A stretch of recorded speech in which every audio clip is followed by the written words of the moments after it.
All right, let's dive in. Fast reactors, specifically the Integral Fast Reactor, or IFR, as I've heard it called. You've got all this stuff about the future of energy, really got me thinking about climate change, running out of resources. Are we really headed for some kind of energy crisis? Well, it's not as crazy as it might sound. Okay. I mean, you got to think about it. 90%, that's right, 90% of the world's energy still comes from fossil fuels. Yeah. And those, well, they're finite. We're not going to be able to pump that oil and gas out of the ground forever. Yeah, it's that whole peak oil thing, right? Like, it's not if we run out, it's when. Yeah, exactly. And I mean, you've got countries like China needing more and more energy every year. It's got to put a strain on things. Oh, absolutely. And it's interesting, back in the 60s and 70s, those fears of energy shortages, Yeah.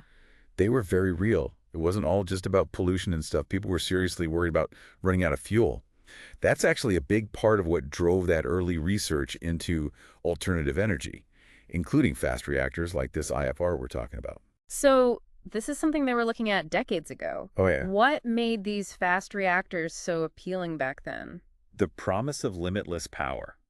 Come on. No, really. Specifically, fast breeder reactors, which is what the IFR is, they had this potential to actually create more fuel than they consume. Wait, hold on. That sounds like something out of Star Trek. How can a reactor make its own fuel? Well, it comes down to some pretty cool nuclear physics. But basically, breeder reactors can convert certain types of uranium and plutonium into more usable fuel, all while generating power. It would be like, imagine a car that could refill its own gas tank while driving.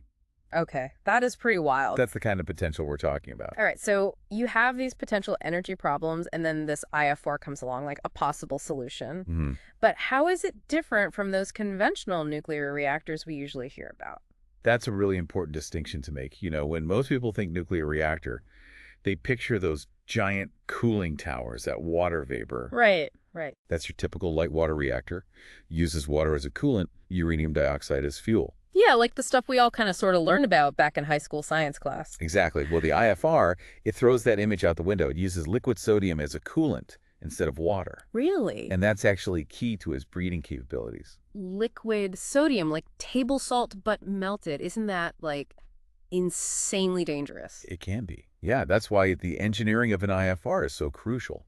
Every single component has to be meticulously designed to handle that liquid sodium safely. It's not something you want to mess around with. Reassuring.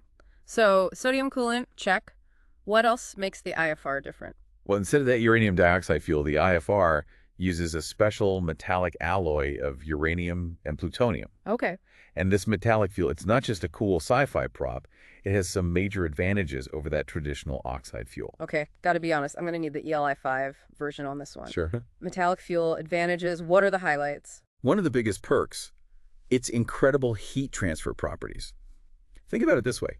In a conventional reactor, with that oxide fuel, the center of the fuel pellet, it could be literally thousands of degrees hotter than the coolant surrounding it. Oh, wow. Yeah. And that's a recipe for problems. But with metallic fuel, that temperature difference shrinks dramatically. It's just a couple hundred degrees. Talk about keeping things cool under pressure. Right, so less of a meltdown risk. You got it. That's a good thing. What else is so special about this metallic fuel? It's also much easier and cheaper to make. So instead of this really complicated process with all these steps, metallic fuel is created using a much more straightforward casting process. I mean, think about the difference between, say, molding a chocolate bar and baking a multi-tiered cake. Okay, yeah. That's how much simpler it is. So less baking, more fuel making. Got it. Anything else? Yeah, there's one more big one, and it really ties things together. We talked about how reactive sodium can be. Well, the beauty of metallic fuel is that even if there's a tiny leak in the fuel cladding, that's the protective layer around the fuel, it doesn't corrode the way oxide fuel would. Ah. Big difference. So that's a major safety win then, right? No corrosion, no clogged pipes, no risk of a dangerous reaction with the sodium. They really thought of everything. They really did, and they didn't stop there. The IFR was also designed with something called passive safety in mind. Okay. This basically means the reactor is engineered to shut itself down automatically if something goes wrong, no human intervention needed, like an emergency brake for a nuclear reactor. Wow. Inherent safety features.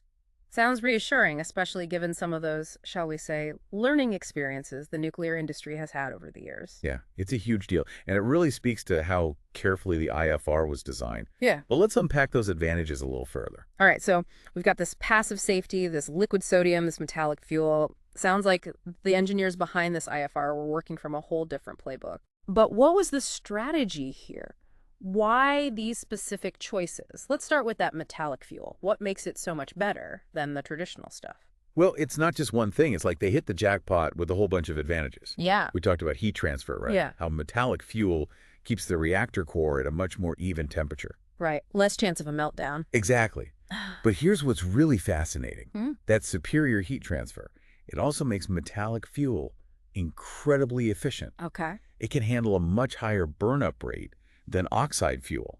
You're basically extracting more energy from the same amount of fuel. Wow. That's huge when it comes to things like efficiency and reducing waste. So it's like getting more miles per gallon, but for a nuclear reactor. That's a good way to put it. Impressive. We touched on this earlier, but remind me again, how does this metallic fuel play with that super reactive sodium coolant? Right, right. Well, that's where things get really interesting. So remember how I said that metallic fuel is way less prone to corrosion? Well, even if there were a leak in the fuel cladding, which is very unlikely, but even if there was, and that sodium coolant came into contact with the metallic fuel, it wouldn't cause a catastrophic reaction.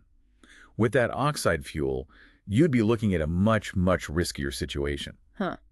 So metallic fuel, safer, more efficient, and plays well with others. I'm starting to see why they were so keen on it. Yeah. But what about that whole pool design you mentioned? That still sounds a bit too close to a water park for my liking when we're talking about nuclear reactors. Yeah, I can see why you'd say that. Yeah. But the whole pool part is really all about safety and simplicity. So picture this. The entire reactor core, along with the primary cooling system, it's all submerged in this giant vat of liquid sodium. Okay, I'm picturing it, trying not to imagine, people doing cannonballs into it or anything. But seriously, why submerge everything like that? Think of it like a safety net. If a leak were to happen in the primary system, that sodium, it would just flow back into the pool. There's no risk of it coming into contact with air or water, which could cause a much bigger problem. Right, right. And here's the other thing. That secondary cooling system, the one that actually interacts with the water to generate the electricity, that's totally isolated from the pool, totally isolated from the radioactive components. So even if there were a leak there wouldn't be a release of radioactive material. Okay, now that is seriously clever engineering. They basically created multiple layers of protection to prevent any nasty surprises. But how do we know these safety features actually work? I mean, it's not like they can just, try this out on a full scale and see what happens. You're absolutely right. Safety is paramount. And that's where the EBR-2 tests come in. They provide some of the most compelling evidence we have for the inherent safety of this type of design. EBR-2. Remind me what that stands for again. It stood for Experimental Breeder Reactor 2. Okay. And it operated for decades. Back in 1986, researchers, they conducted these groundbreaking tests on it, simulating the absolute worst-case scenarios. A complete loss of coolant flow, like what might happen during a station blackout, and then an unprotected loss of heat sink, which basically means the cooling system fails completely. There's some terrifying. Yeah. What happened? Well, in both cases, and this is the amazing part, the reactor shut itself down safely. No damage to the core. The inherent safety features of that metallic fuel and the pool design, they worked exactly as intended. So these weren't just theoretical calculations. They actually put this thing to the test. Oh, and the IFR passed with flying colors. They did, yeah. Those tests were really monumental in demonstrating just how safe this type of reactor can be. Yeah. And it's not just about preventing accidents either. Remember all those concerns about nuclear waste being around for thousands of years? Oh, right, right. The IFR tackles that head on, too. Yeah, you mentioned something earlier about a really unique way of handling the waste, pyroprocessing, right? What is that exactly? Yeah, so pyroprocessing, it's basically a high-temperature method for reprocessing spent nuclear fuel.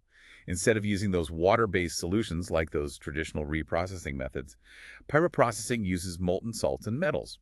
And this allows the IFR to separate out the most radioactive components of the waste Oh. and then recycle some of that remaining uranium and plutonium back into fuel. Huh? It's incredibly efficient. So less waste overall, and the waste that is produced is what, less radioactive? Yeah, you got it. Hmm. We're talking about waste with a much, much shorter radioactive life on the order of hundreds of years instead of thousands. This makes the storage and the eventual disposal of the waste a much more manageable challenge. Okay, I'm starting to get the picture here. This IFR, it seems to address a lot of the big concerns people have about nuclear power. Hmm. The safety, the waste, the whole nine yards. But there's always a but, isn't there? There's always a but. Yeah. And in the case of the IFR, it's a story of incredible potential that never quite got its moment in the sun. It's almost like they invented this amazing thing, this IFR, and then just kind of put it on a shelf somewhere to collect dust. What happened? If it's as good as it sounds, why aren't these things up and running everywhere? Well, that's the million-dollar question, isn't it? Yeah. And the thing is, there's no easy answer. It's this mix of politics, economics, public perception, all those messy real-world factors that can make or break even the most promising technologies. So break it down for me. Let's start with the political side of things. What happened? Well, here in the U.S., the IFR program was actually shut down back in the 90s. Oh, wow. Really? Yeah, the political climate at the time, it just wasn't very favorable to nuclear power in general.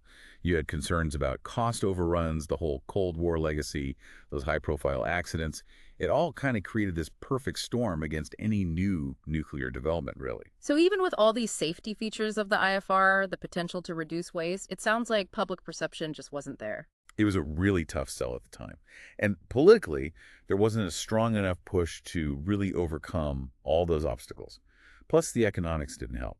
Building a first-of-a-kind commercial IFR plant, well, it's a massive undertaking. It needs a huge upfront investment, and that's always a tough sell. Right. I can imagine. It's that chicken and egg problem, right? Like, it's expensive to build the first one, but you need to build the first one to prove it works and get those costs down. So the U.S. pulled the plug. What about other parts of the world? Did anyone else pick up the ball? And here's where things get interesting. So while the U.S. kind of stepped back, other countries, they saw an opportunity. China, Russia, India, they've all been quietly investing in their own fast reactor programs, recognizing the strategic importance of this technology. Interesting. So there's still a chance we might see the IFR, or at least something very much like it, make a comeback, maybe through some international collaboration. Absolutely. In fact, several countries are already collaborating on fast reactor development. The knowledge is out there. The potential is there. It's really just a matter of mustering the political will and, let's face it, maybe giving nuclear power a bit of a PR makeover. Because at the end of the day, if we're serious about tackling climate change, if we want to find a truly sustainable energy source for the future, well, we might need to take another look at nuclear and re-examine some of our assumptions. Couldn't agree more. And the IFR, with all its advantages, those enhanced safety features, the waste reduction, the potential for nearly limitless energy, well, it might just be the comeback kid of the clean energy world. This has been an incredible deep dive, really. From those early fears of energy shortages to the potential of this almost futuristic technology, it really gets you thinking. What other groundbreaking ideas are out there just waiting to be rediscovered or given a second chance? It's a great question and one worth pondering, really. What if the future of energy isn't about some magical new invention? What if it's about looking at what we already have, things like uranium, and figuring out smarter, safer, more sustainable ways to use them? The story of the IFR, it reminds us that sometimes those solutions to our biggest challenges, well, they might be a lot closer than we think.